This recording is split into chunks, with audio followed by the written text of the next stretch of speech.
আরো আছে।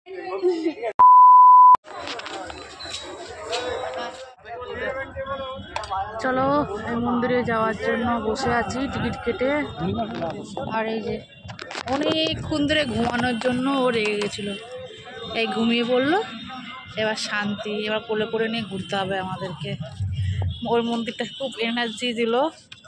ওকে বললাম আসার সময় ঘুমিয়ে পড়, না ঘুমালো না, ঠিক সময়। তারপরে তোমরা তো দেখলেই যে ও ঘুমিয়ে পড়েছিল। তারপর আমরা উঠবো হচ্ছে এই লঞ্চের মধ্যে। তো এই ভিড়টা দেখে আমি অবাক হয়ে গেলাম, ভেবেছিলাম মেয়েটাকে নিয়ে কেমন করে উঠবো। তাই জন্য ওর বাবাকে বললাম তুই মেয়েটাকে, আমি একা বড় মেয়েকে নিয়ে উঠে পড়ছি। তারপরে ওটা মাত্র কিন্তু জায়গা পেয়ে গেছিলাম, ফাঁকাই ছিল, যদিও বা রবিবারের বাজার ছিল। এদিকে মেয়েটা ঘুমিয়ে পড়েছিল আর আমরা খুব ক্লান্ত হয়ে গেছিলাম, কারণ অনেকক্ষণ তো বেরিয়েছিলাম তোমরা জানো। তারপরে দেখো আমরা লঞ্চটাও ছেড়ে দিল এবং রাতে যে গঙ্গার বক্ষটা কত সুন্দর লাগে। তাও করতে করতে আমরা আবার চলে এলাম হচ্ছে শালকিয়ার দিকে। শালকিয়ার ও তো বিক্রি করে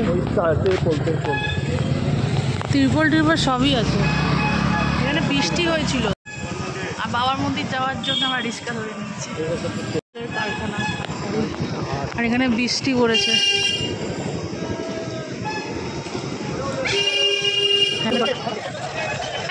কটা অব্দি খোলা আছে গো? 9:25। চলো এই অপোজিট যে শিব মন্দিরটা, তার এন্ট্রি।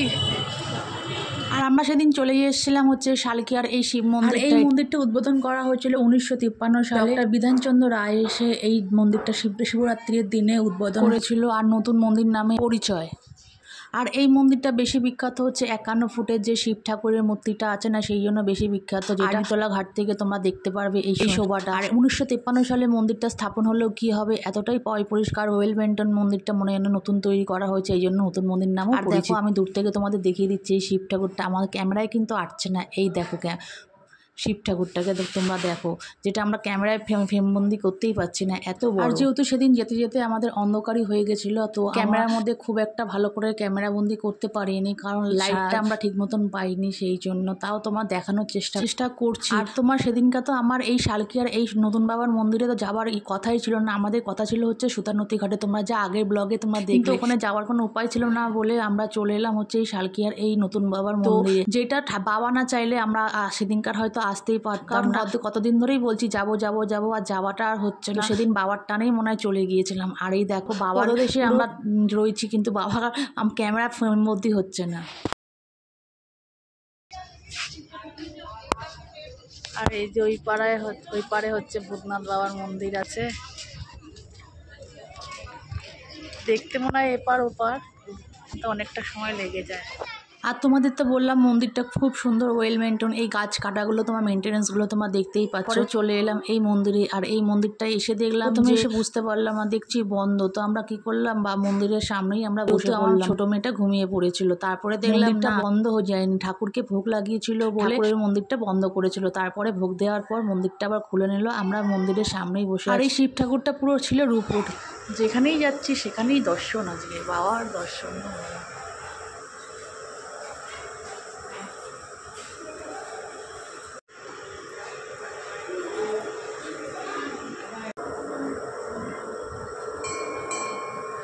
আর মন্দিরে কিন্তু এত লোক থাকা সত্ত্বেও কিন্তু খালি মন্দিরের থেকে এত শান্ত পরিবেশ, আর খালি পাচ্ছিলাম হচ্ছে ঘন্টার আওয়াজ। তো আমি আমার বাবার সামনে বসে দুহাত জোর করে বাবা দু চোখ দিয়ে ভরে দেখছি, বলছি বাবা সবাইকে ভালো রাখো।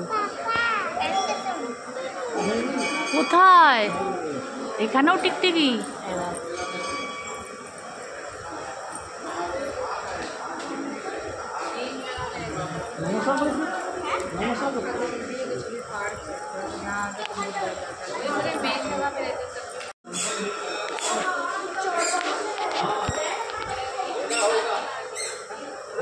देना होगा, आपको नहीं तुमको देना होगा। এবার ঘুমটা ভেঙেছে।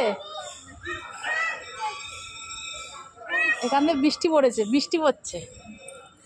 এই যে হাওড়া ব্রিজ, এই যে কি হলো, এই দেখে দেখ, বল হর হর মহাদেব। ওই দেখ, হ্যাঁ এই দেখো।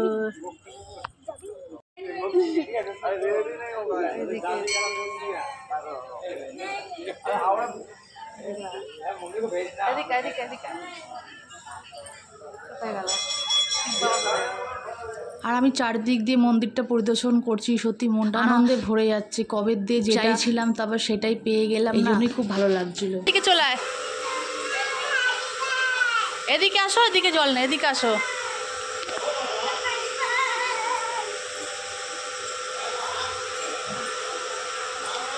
এদিকে চলে আয়, বৃষ্টি নেই।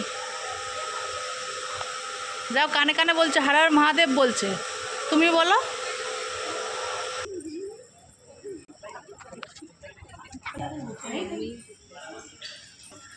এটা কি বলো তো? শ্রীকৃষ্ণ, রাধা। তারপরে এই পাশের মূর্তিটা দেখছো, এটা হচ্ছে গঙ্গা মাইয়ার মূর্তি। দেখতে খুব ভালো লাগছে গঙ্গার পাড়টা। আর এই মন্দিরের সব থেকে বেস্ট পার্ট লাগলো হচ্ছে এই গোয়ালঘরটা, যেটা হচ্ছে মন্দিরের সামনে ঢোকার পথেই পড়ছে, কিন্তু আমরা ঢোকার সময় হয়তো লক্ষ্য করিনি। এটা আমি লক্ষ্য করলাম বেরানোর সময়। আর ওদের জন্য যাতে গরম না লাগে সেই জন্য পাখাও চালিয়ে দেওয়া হয়েছে, কিন্তু আমার মেয়ে তো ওরা দেখেই ওখানেই দাঁড়িয়ে গেল। এই জিনিসটা আমার কিন্তু খুব ভালো লেগেছে। তোমরা দেখো পাখাটা কেমন চালিয়ে রেখে দিয়েছে ওদের জন্য। মন্দির দর্শন হয়ে গেল, এবার শালকিয়া থেকে আবার যাবো বাবার দিকে। খাবার আজকে এই করবো। তারপরে আমরা চলে গেলাম হচ্ছে আবার শোভাবাজার ঘাটের দিকে। আজকে ব্লগটা তোমাদের কেমন লাগছে আমাদের কমেন্ট করে জানাবে। ব্লগটা ভালো লেগে থাকলে তোমরা শেয়ার করে দেবে, লাইক করে দিয়ে সাথে থাকবে।